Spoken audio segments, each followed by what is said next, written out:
Baki versus Pickle was legendary. Since he was not interested in fighting Pickle at all, I really thought that we weren't going to get the opportunity to see the two face off. But today, they do. In the last episode, after Retsu lost versus Pickle, Katsumi had valiantly stepped up in order to fight him, earning the utmost respect of everybody watching. But still, he fell short. Baki came to visit him in the hospital where they both faced the reality of Katsumi losing such a memorable fight. And we ended with Katsumi asking Baki if he'll pick up where Katsumi left off. And confidently, Baki said that he would. Elsewhere, another Hanma was the center of attention. Yujiro is walking through the city, and even though nobody knew who he was, they all froze in fear, like a gazelle running into a cheetah in the wild. They don't know how they ended up in this position, but instinctively, the only choice to make was to stand there and watch. Walking up to him is Doppo, who invites Yujiro to a nearby bar. Wanting to speak about Katsumi, Doppo calls back to when he believes this growth had suddenly started. It was when Yujiro had called him out in front of everybody when they had went to go see Pickle for the first time. He had told Katsumi that nobody liked being around him. Not him, Baki, or even his father. It was a harsh thing to say, especially when his dad was right there in front of him, but it was a necessary moment for his growth. With the drink in front of him, Yujiro slams the table, launching it up into the air, catching it and drinking it, as he tells Doppo that even a tame cat can grow into a lion. But he wants to make one thing clear. This was all Doppo's fault, but Doppo admits that he's right. He says he was way too lenient on Katsumi, and even though he teaches otherwise in his martial arts, he doesn't embody that himself. Doppo knows that he needed to and needs to continue to be better. Yujiro asks the bartender for this bottle of whiskey, and as he takes it, he flips it, rips the bottom off, and pours it into a mug, downing the entire thing in one gulp. The bartender doesn't know what he's looking at, but they move on to the topic of Pickle, this 200 million year old fighter, as he asks Doppo what he thinks about it. Doppo gets a pen and paper, calculating the odds that they would get a chance to fight a warrior from so long ago, as it's about 1 in 3.8 million. Mathematically, there's essentially a 0% chance for these things to have lined up, but the reality exists right now. They have the opportunity to determine who's the strongest in history. Back to Baki, we see him in his basement as he's trying to shadowbox this image of Pickle in his brain, but he can't even conjure it up in the first place. He has Pickle ingrained in his head. Baki studied every aspect of Pickle, but still, his shadow can't be captured, which just proves to show how amazing Pickle really is. Popping up out of nowhere is Retsu, as he pulled up to check on Baki. Baki asks Retsu what Pickle's like, as he answers him that neither him nor Katsumi really can even tell. And just hearing this, Baki begins to laugh hysterically. Not even the people who fought him face to face could bring out Pickle's full strength. And at this point, he can barely contain himself. He's thinking about getting the opportunity to fight against somebody like that. Hearing Baki talk like this, Retsu is stunned, but Baki just continues to laugh. Retsu can tell that Baki's ready to get into the ring, so he just says they should contact Tokugawa first thing in the morning. But Baki doesn't like the sound of that. He says that he's gonna go and confront Pickle face to face. Retsu is at a loss for words, as thinking to himself, he knows that Baki probably doesn't want to hear this, but looking at him right now, he's reminded of his father. Retsu had got the feeling that he was talking to Yujiro himself. Down at the underground arena, we see all of the protective measures to hold in Pickle being broken through, but it wasn't Pickle that had escaped, but somebody had broke their way in, itching for a fight. We see that it's not Baki, but the other son of Yujiro, Jack Hanma. Staring Pickle down, he knows that they don't speak the same language, but Pickle clearly understands his intentions. Him and Jack are about to go at it. Pickle just thinks about this arena that he's in, being grateful that he's found such a place. As long as he stays here, wonderful things tend to happen. First, he ran into Retsu, and then Katsumi, and now a brand new quote-unquote toy has walked right up to him. He can tell that Jack is different than the other two, getting the feeling that Jack will be much more direct. He runs up and hits Pickle with a clean right. He's not using any martial arts or technique, just raw strength. Even after a head-on attack from Jack, Pickle didn't budge, and Jack had expected such. He knew that Pickle is as sturdy as they come. He's not just a regular human. A punch directly in the face didn't even have any effect on Pickle's brain, but that's not what he's worried about.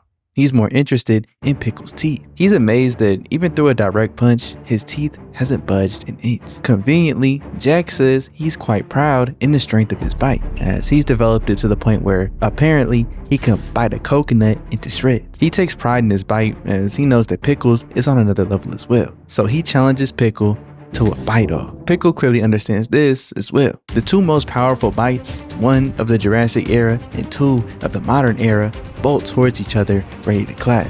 We cut over to Baki's place as he's calling Tokugawa about wanting to fight Pickle first thing in the morning. But Tokugawa is at the underground fight arena watching them two go at it. As they're fighting, this looks crazy, bro. This gotta be the nastiest thing I've seen out of the show so far. I could have gone my entire life without seeing this sight and I would have been perfectly fine. I would blur it, but hey, if I gotta see it, you do too. On the phone, Tokugawa calls Baki a fool. His request was far too late. Pickle lifts him up in the air and starts twirling him around over and over again, throwing them off to the side. As back at Baki's house, he can't believe that his brother got there before him. Jack was thrown right to the entrance where he came from, as Pickle has taken a chunk off of Jack's face. Rightfully so, he's pissed, but Tokugawa can tell he's not giving up. Pickle walked up to him, but Jack retaliates with a lightning fast punch, sending Pickle flying into the stand. Judging from how that punch felt, Jack is once again reminded of the difference between Pickle and a modern human. Across his time fighting, he's broken many jaws, but no punch has ever felt like that. Pickle's jaw felt like it weighed 500 pounds on its own, knowing that even a full power punch from Jack didn't affect his brain in the slightest. Tokugawa is going crazy in the crowd, but watching the entire time was Professor Payne. He tells him that now is not the time to be amazed, as looking in the ring, Pickle is in formation for his direct attack, that same one that he used versus Retsu. While that punch didn't do real damage to Pickle, it definitely got him going. And knowing that Pickle is going to attack him straight on, Jack isn't going to run. Sprinting towards the ring, Baki and Retsu had rushed over to witness the fight as they get there just in time for this final clash. Pickle had went all out towards him, but now Jack stands alone in the ring, as by putting his hands into this weird formation, I don't know, he's deflected Pickle, diverting him up into the stand. You could tell he used all of his strength because of how his muscles are all tweaking and twitching, but Pickle is already standing back up. Jack meets him up in the stands to begin bashing his head in repeatedly, over and over and over, as he tosses Pickle right back down to the ground, continuing his assault. Jack sees this as a representation of everything that he sacrificed to evolve as a human. He had given up on all of life's luxuries in order to acquire strength. He went through relentless hours of practice, took on countless numbers of drugs, and even went to using bone lengthening procedures, all to become as strong as possible. Now, he represents the pinnacle of a modern human, enhanced to the max amount. He bites Pickle's ear and rips it off, spitting it out and kicking it into Pickle's face. This is the most damage that Pickle has ever taken, and honestly, he's just stunned. As his ear lands back in his hand, he knew that this was a part of his body. Not because he recognized it, as he's never looked into a mirror before, but Pickle made the connection through the pain. This immense pain on the left side of his head was one completely foreign to him. The arena was silent, but the silence from his right ear and the silence from his left were vastly different. Finally, he comes to the realization that Jack had taken something from him, and for the first time, he feels hatred. He runs up on him and Jack sends an all-out punch, but after this loud sound, he realizes that somehow he missed. A bunch of dust is flying out of nowhere and he has no clue what happened. Pickle must have dodged it, but somehow he's still standing here in place. He's trying to piece everything together when he goes for another attack, but the same thing happens. Pickle hasn't moved at all, but Jack was 100% sure that he swept his feet from under him. But in the crowd, the spectators saw it clearly. While it took a minute for Jack to notice, once he saw the busted walls at the edge of the arena, it all makes sense to him. He threw his all-out punch as fast and as strong as possible, assuming that Pickle wouldn't have been able to dodge. But in reality, he jumped like 20-30 feet back, using the wall as a spring, and bounced right back into position to look tough in front of Jack's face. And the worst part is, he never saw a thing. Jack is more hot than ever. This was the speed that Pickle used to dominate against the dinosaurs of his time. He had the physical strength to match up with them, but the speed is what set him apart. No dinosaur was as agile and could move as well as he could. Going for the next attack, we hear a lot of thoughts running through Jack's head, But the most prominent of them all is him begging God to allow him to win this. He's never asked him for anything up until now, but Pickle lands his attack. He hits him with a right uppercut, following with the left, and just before he hits the ground, he hits him with another left and then another right. 4 punches back to back to back to back, sending him crashing into the wall. And just with that short sequence, Jack had been defeated. Pickle raises his arm into the air and dances in celebration, literally emoting on Jack after whooping his ass. I guess it was just natural instinct, because realizing that his opponent is done for, Pickle begins to cry, signifying that Jack was indeed strong, just as he cried for Retsu and as he cried for Katsumi. Tokugawa can't believe that 3 men who he respected so highly, being those 3 that Pickle defeated, were all destroyed so easily. And Pickle walks up to finish the job and eat his prey. Suddenly, he hears this buzzing noise and gets a vision of this bee in Jack's shadow. Instantly, instead of eating Jack, he just turns around, walking off. The narrator gives us some context that a very long time ago, when Pickle was still a child, he encountered his very first enemy that was smaller than him. He struggled, but after some time, he was finally able to kill it. And as he took it apart and ate it, a shock had spread through the inside of his mouth. This was a sensation that he never felt before, almost as if a volcano had erupted. Pickle was completely helpless against this type of attack, as only one thing was engraved in his mind. Even after being killed, some opponents don't die. And that was the same sensation that he felt from Jack. Tokugawa wonders why Pickle was so afraid. I mean, clearly Jack is unconscious. No matter how tough of an opponent he was, he can't attack while in this state. But as he goes up to touch Jack to see if he's really unconscious or if he's just faking it, Baki warns him to stop. Tokugawa just lays his hand on Jack's chest as, out of instinct, he attacks. Jack hadn't regained consciousness yet, but this attack was programmed within his body. Baki realized that if Pickle had tried to continue and eat Jack, his 2 middle fingers would have likely pierced right through the side of his head, instantly reversing the results of the fight. The narrator explains that this attack was engraved into Jack by pure will. While even being unconscious, with his 2 middle fingers, Jack could administer the world's most powerful fuck you. The next view we get is of Jack being treated by Kiriha. He's in a pretty critical condition, but at the end of the day, he says that Jack should be fine. As Kiriha sits down with Professor Pain and Tokugawa, he explains that Jack is lucky that his body is as in good shape as it is. Otherwise, things could have turned out much worse. Tokugawa asks him about the attack that Jack did while being unconscious, and Kiriha says it's definitely possible. Even after a human loses consciousness or even loses their life, they can still take action. He tells a story about this ancient war. One squadron and their leader was captured by the enemy and sentenced to death, but the commanding officer made a proposal to the enemy. He asked them to let free any soldier that he can run past while holding his own head. The soldiers just laughed at such a ridiculous request, but sure enough, after he was killed, he ran down the entire line, saving the rest of his men. Kiriha explains that this dedication to save his troops is on the level of Jack's dedication to gaining strength. Him sending such a powerful attack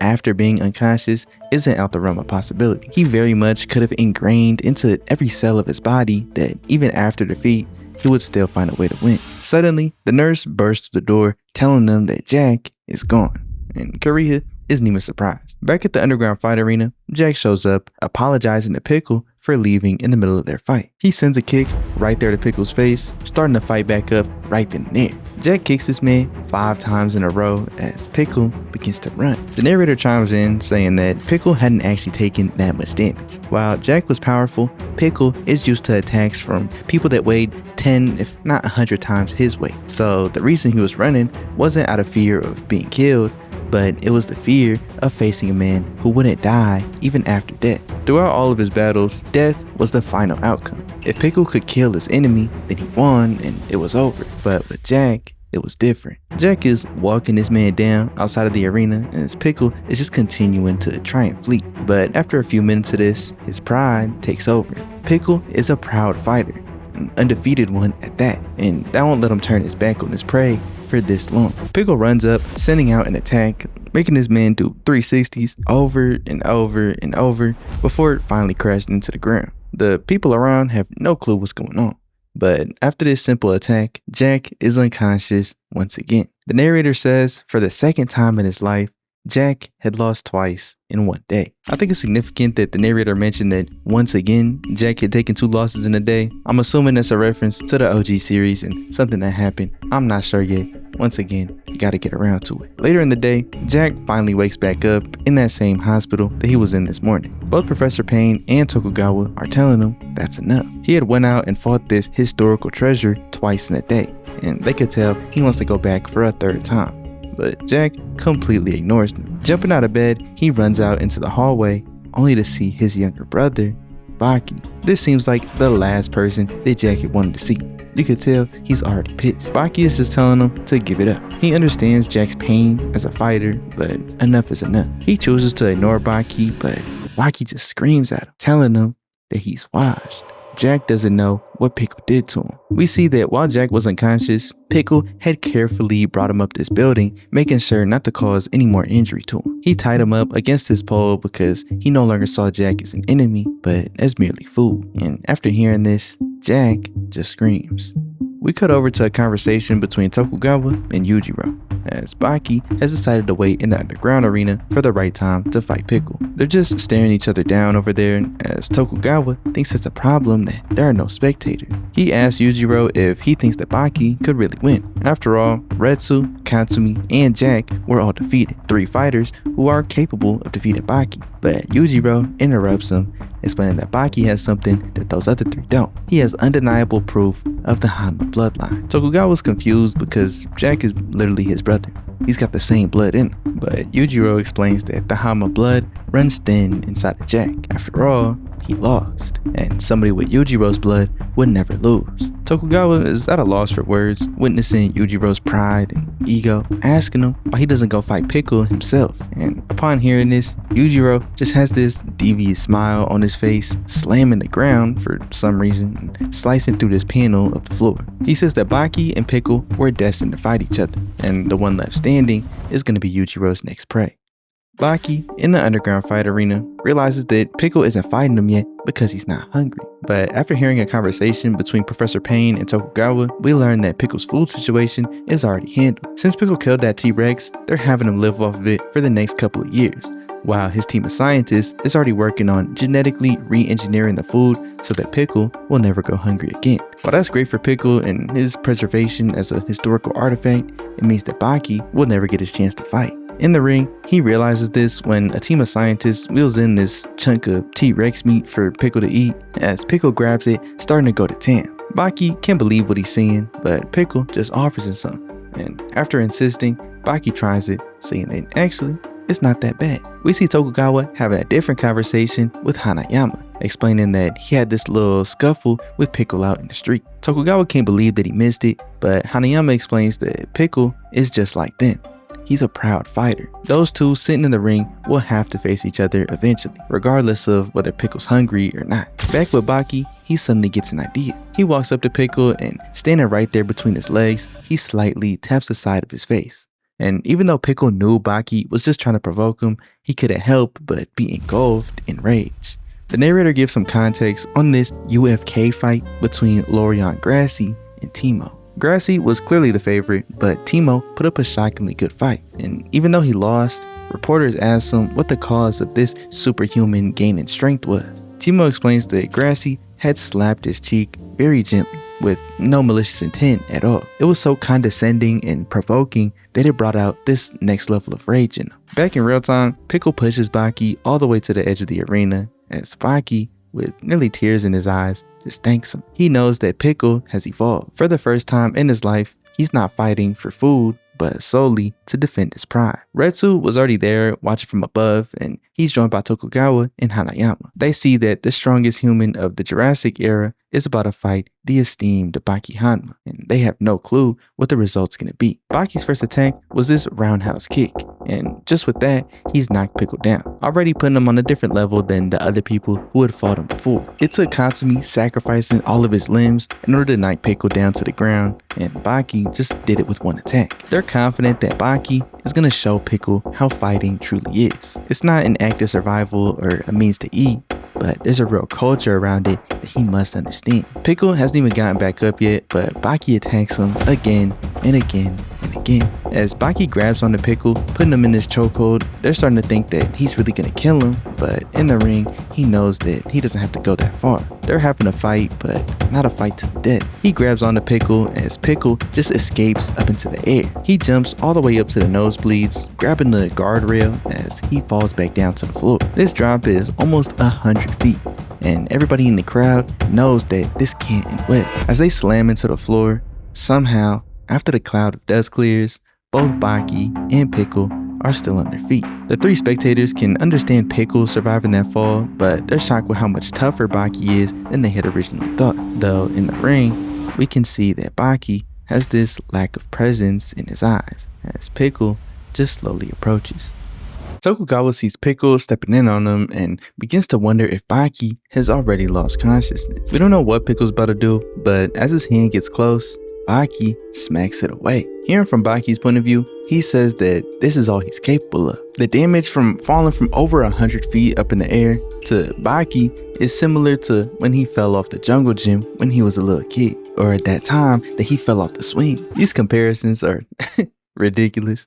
But he explains that his organs are all out of whack. His lungs are being crushed as he could barely get any fresh air. Blood begins getting pushed up his mouth, signifying organ damage, but he swallows it to not show any weakness to Pickle. In his head, he's shouting about how much he wants to fall to the ground and wince in pain, but he's committed to putting up a front that he's just fine. But unfortunately for Baki, Pickle can see right through his act. He knows that Baki has suffered some crazy damage, and Pickle feels nothing but regret. Baki is wondering why Pickle doesn't continue to fight.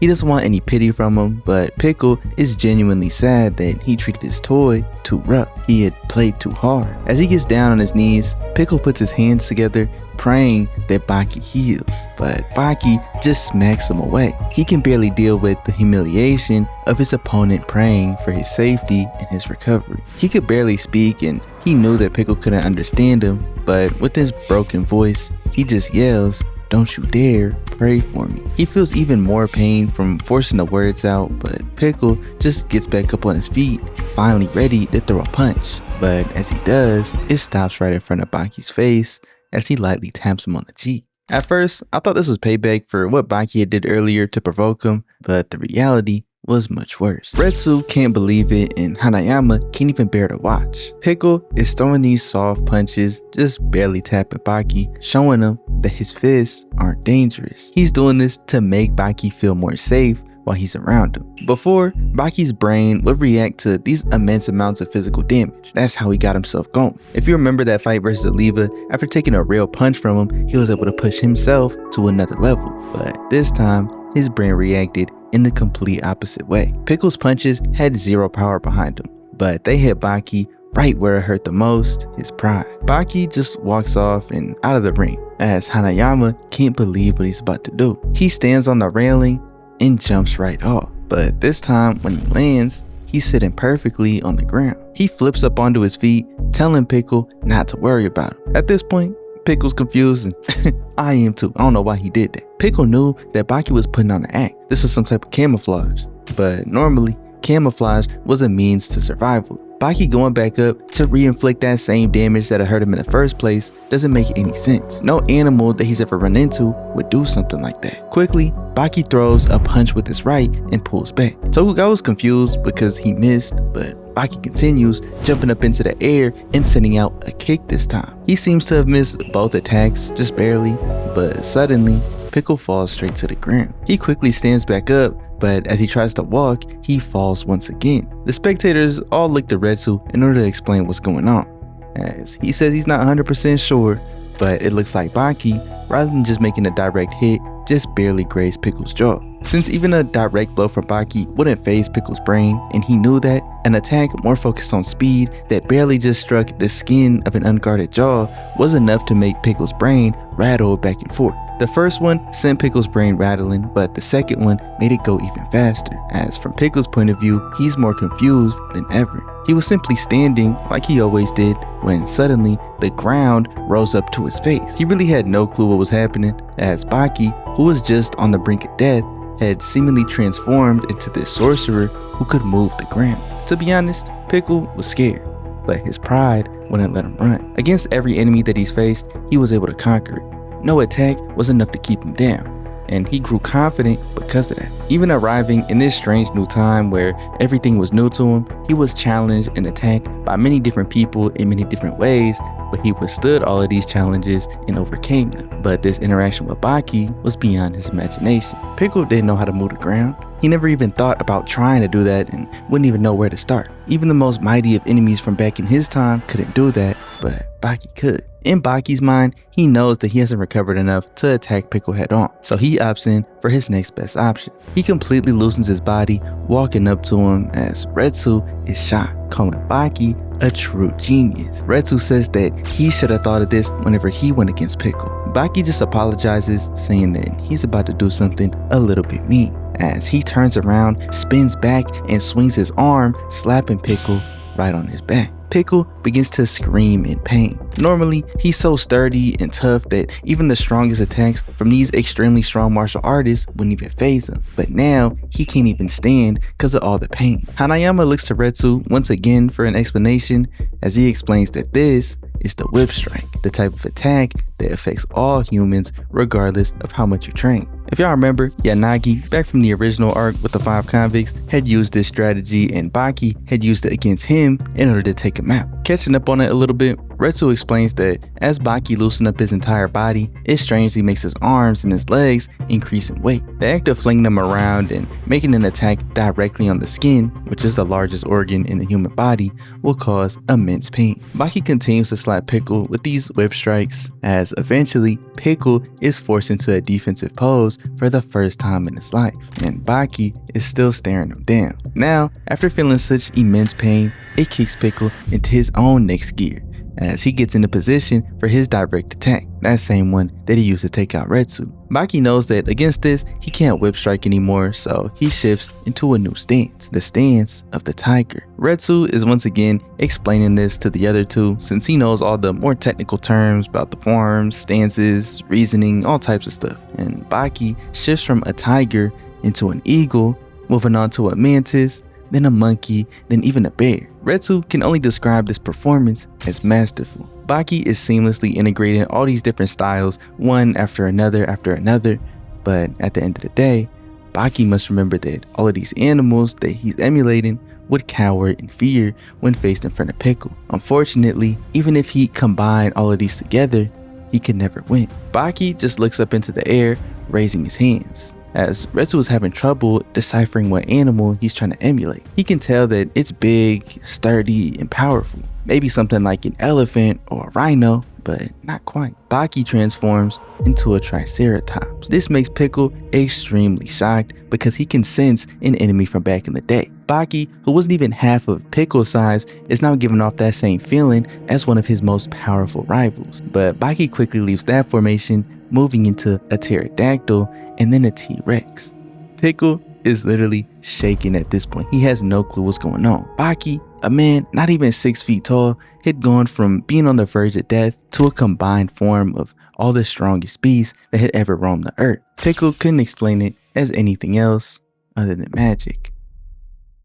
Pickle is, of course, shocked because he's never seen a monster like this. It has the teeth and tail of a T-Rex, the size and feet of a triceratops, and the wings and talons of a pterodactyl. All of this combined into one single animal. Individually, they were already a handful for Pickle, but seeing all 3 of them in front of him at once, his body is remembering the respect that each beast commanded from him. Baki rushes in and Pickle has no choice but to defend himself. Up in the stands, Retsu is impressed with how Baki's approaching this, but at the end of the day, he isn't these 3 monsters combined. He can imitate them and bring out that respect and fear, but he has no clue how Baki is going to carry out the actual execution of it. In the ring, Baki dashes in and imitates the T-Rex's bite by clamping onto Pickle's hands with both of his own and twisting. Pickle's brain substitutes it for an actual T-Rex bite. Due to his lack of experience in anything martial arts related, Pickle has no choice but to assume these attacks are just like the ones that he actually does know. So Baki is cleverly picking his attacks so that Pickle has to substitute it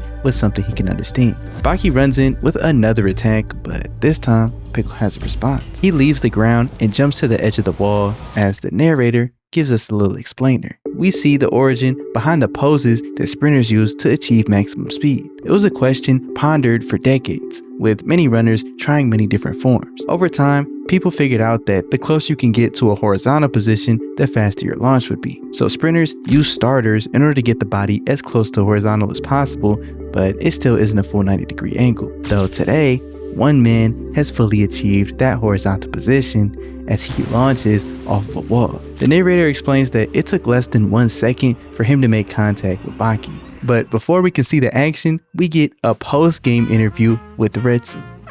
I don't know who we think he is, but he got these little shades on and he's giving his point of view of this interaction between Pickle and Baki. His first thought was that this must have been how Pickle approached his enemies back in the Jurassic era. Maybe it was off of a tree or a boulder, but that's how he was able to stop the attacks of these beasts that weighed tens of thousands of pounds. As far as Baki, he wondered how he was going to be able to take an attack that took out Retsu so easily. Retsu weighs 70 pounds more than Baki does, and Pickle is getting off to even a better launch point than he did versus Retsu. The interviewer asked Retsu how he was able to think of so many things in less than 1 second, calling him out to see if he was just making this stuff up.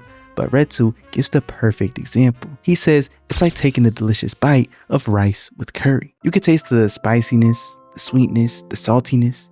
You can sense the smell and the richness and the texture and how the flavor interacts with your taste buds. It takes longer to describe the taste in depth rather than it does to actually taste and experience it, although the thoughts happen instantly. Continuing his recap of the situation, Baki had stopped right in place. Instead of trying to dodge or get into formation to deflect, he takes this attack head on. But after Pickle goes through with it at full force, it was Baki who was left standing in the ring while Pickle flew right past him, crashing into the stand. Retsu says that all Baki had to do was flick his wrist and it sent Pickle flying. Hanayama wasn't impressed by what Baki did, but with Pickle instead, standing right back up after such a crazy crash like that. But Tokugawa wonders why he's not giving his props to Baki, who had actually thrown him out that way. Hanayama explains the physics behind the interaction. Essentially, the stronger something's forward power is, the easier it is to be deterred by forces from its sides. For example, when a gun is fired, the bullet usually doesn't go straight through,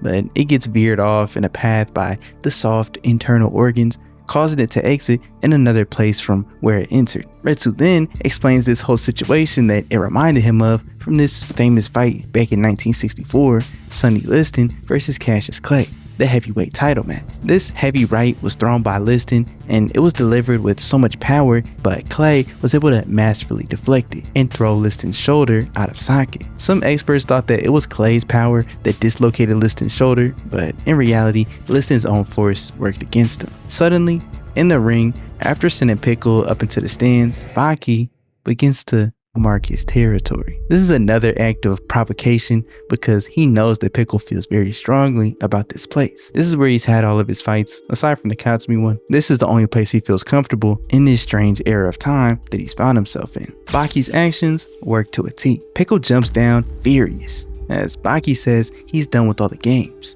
Both he and Pickle are humans. Instead of imitating other animals or other beasts, he wants to go at it man to man. Pickle just smashes Baki's entire body straight into the ground, as we hear some narration from Baki saying that he wanted to do this at least one time. He had to go fist to fist with Pickle himself. He's not even complaining about the pain, but is just amazed with the feel of it. As Pickle attacks once again, he starts spamming kicks on this dude, as Baki, by the end of it, has a crater dug around his body. As soon as he gets up, Pickle attacks again, launching him right up into the air. This is the third time in this one fight that he's been up here by the ceiling, as he starts fantasizing about these different potential fights with Pickle. He wonders how Oliva, with the best muscles on earth, would fight versus Pickle in a head-to-head match, because he knows Oliva's strength is on another level. He's thinking about Hanayama being as straightforward of a personality as it gets. He knows that he will fight Pickle head-to-head as well. Finally, he thinks about his father, knowing that he's the real deal. He imagines what a fight between the two of them would end up like. But as he's back on the ground, he realizes what he's most interested in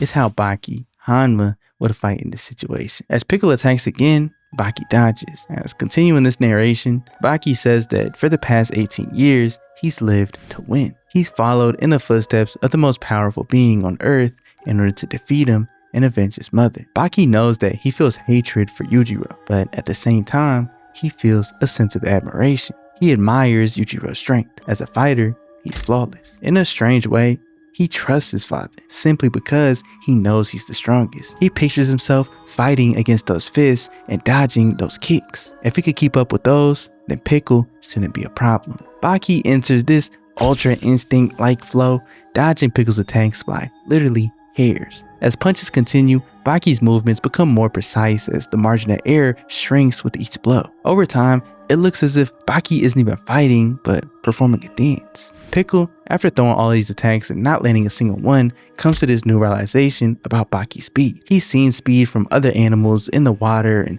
on land and even through the sky, but he's never seen anything this fast. As he attacks, he tries to grab Baki and pin him down, but seemingly fades his throne. Pickle recalls a moment from his childhood.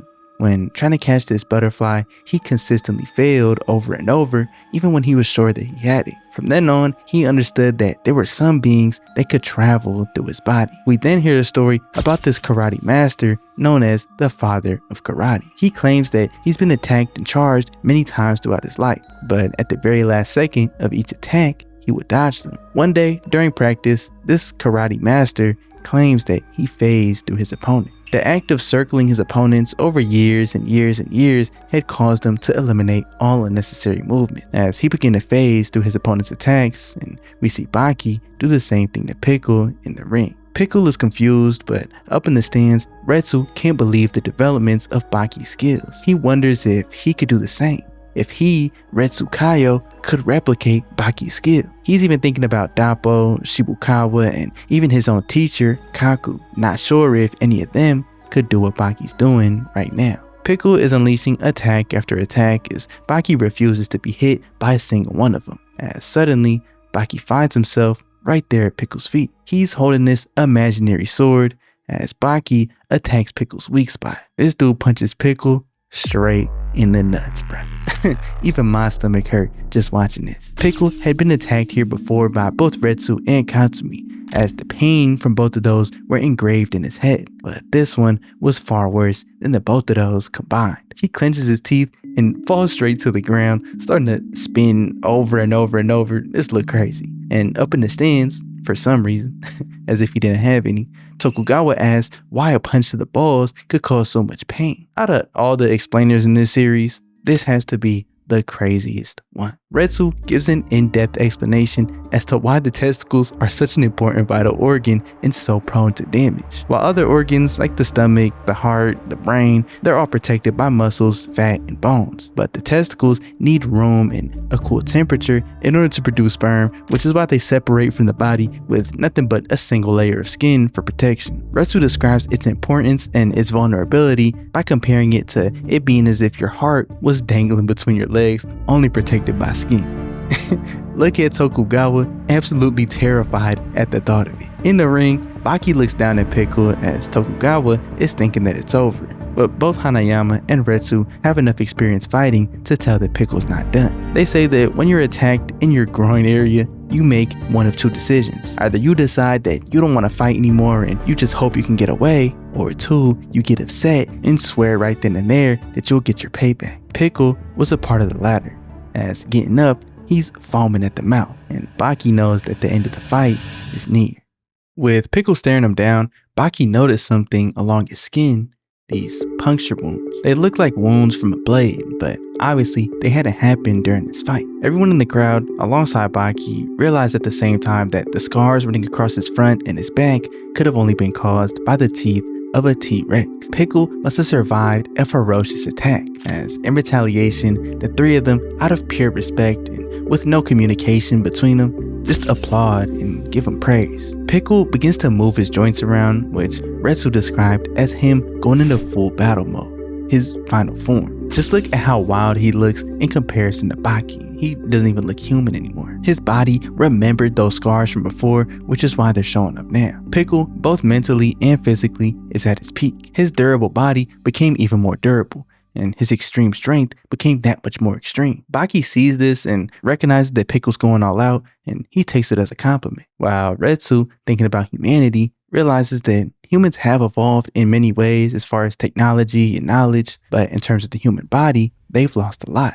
As Pickle moves to attack, Baki says he's not going anywhere. He's gonna stick it out right here with Pickle. On the first blow, the punch lands, but Baki just slides off to the side. Pickle follows up with another strike, but Baki retaliates with a kick to his arms while staying right there in his space. Baki explains to Pickle that he simply matched Pickle's strength at a better angle. Pickle may have the superior physical strength, but skill and technique allows Baki to go beyond that. Martial arts has evolved over time, and even if Baki can't compare to Pickle in frame, strength, or stamina, he'll still win. Baki begins to outclass Pickle with the skills that he's worked so hard to obtain. He fought countless fights, endured intense training, and nourished himself to the best of his abilities. The arts of his eyes, feet, fists, and breath are not his own, but they're skills built upon for generations and passed down onto him.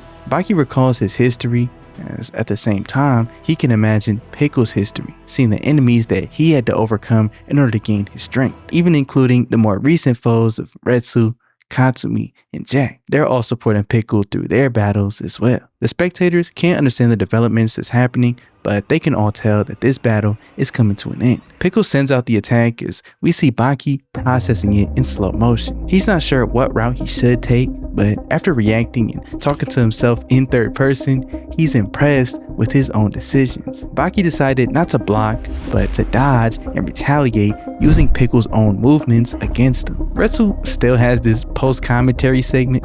I thought this would have been done with by now, but he explains the counterattack. It uses the puncher's own strength against him, as Baki is using this technique to trade punches with Pickle. In Pickle's mind, he knows that he was the greatest of his era. Countless enemies challenged him, but he never lost. Though now, he's being cornered by Baki and pushed into the wall. He finally sees that his size isn't gonna win him this fight, as his face is filled with tears. Pickle tries to escape the torment that Baki's causing, but Baki, just as he promised, stays right there in Pickle's space, putting absolute hands on this man Pickle as he's trying to get away, but Baki isn't going anywhere. He's completely overwhelming Pickle with his martial arts as finally he kicks him to the ground. Victory was all but assured for Baki, but arrogantly, Baki makes a mistake. He walks up to Pickle with both fists extended, and instantly he knew this was an invitation to a battle of stamina. The narrator explains that Baki's decision was made purely out of greed. Instead of accepting the victory that he had earned through his martial arts, he recklessly challenged Pickle to win via stamina, as not long after, Pickle's physical superiority overwhelms Baki, completely destroying him. In the end, even after guaranteeing the victory, Baki was laid out on the ground while Pickle was the one left standing. Not really standing, but sitting. You get the point. Tokugawa asked the two fighters alongside him what they thought about what had just happened, as Retsu says the answer is obvious. Pickle could have killed Baki. He's in no position to defend himself right now, so Pickle is the winner. But Hanayama thinks otherwise. He explains that it's generally known and accepted that the stronger fighter should win through his pure strength. Techniques are meant for the small to compete with the strong. Since Baki was able to corner Pickle and had only lost in a battle of stamina, he thinks Baki was the true victor. While Baki was carried away by medics, Pickle just stood up and left. As shortly after, we see that Baki, who was supposed to be getting treatment from the doctor, had left the hospital and met with his new friend. Walking up on Pickle, he was just sitting there up top this building, looking on at the view, as he could tell that Pickle was envisioning his landscape from back in his time. I never really thought about it, but it's low-key sad, as Pickle had lost everything that he ever knew. While he did find enemies to fight, which satisfied that proud fighter within him, I can't help but think that he longs for some type of familiarity in this strange time. Pretty randomly, across the world, we get to see a meeting going on in the middle of Washington, D.C., as it's a conversation between Yujiro Hanma and the brand new president, Barack Obama. They're having a meeting here because Obama's term has just started, and it's customary that every single president of the United States makes a peace treaty with Yujiro Hanma. He claims that he'll do his best to uphold a respectable relationship and stay out of Yujiro's personal life. Yujiro is tired of this whole spiel, as he goes through it every 4 years. He's just done with it. And finally, with formalities out of the way, Ozma places this ball on the table. As the cloth around it unwraps, they see it's a lump of coal. Ozma claims that scientists theorize the pressure of 100,000 atmospheres would transform a coal into a diamond. He wants to test if Yujiro is really as strong as he claims. According to what he's heard, Yujiro should be more powerful than a nuclear weapon, so turning this coal into a diamond with his own bare hands shouldn't be a problem. This is Yujiro's first time meeting Ozma, but he says, "You're just like Bob." He takes the coal, crushing it, and cuts through the center of this glass table, as Ozma is at a complete loss for words. He never would have believed it if he didn't see it with his own 2 eyes, but truly, Yujiro is unreal. To end the arc, we see Pickle being captured and put to sleep, while Professor Payne talks with these people about what Pickle's fate should be. They're not sure if he could be integrated into human society, so their option is to return him to the salt mine. Payne says that returning him to the mines would only push the problem onto future generations. Since they discovered him and brought him back to life, it's on them to find a solution. Across the world, people in schools, workplaces, and restaurants all debated on what should happen to Pickle. Leaders of different nations gave their own speeches and discussions, and all types of debates were held, as eventually it went down to a vote. The first option was to put him back in a layer of salt. Out of about 1 billion ballots, 500,001,572 had voted to return Pickle to the mines. The other option was to integrate him into human society, which received 500,543 votes.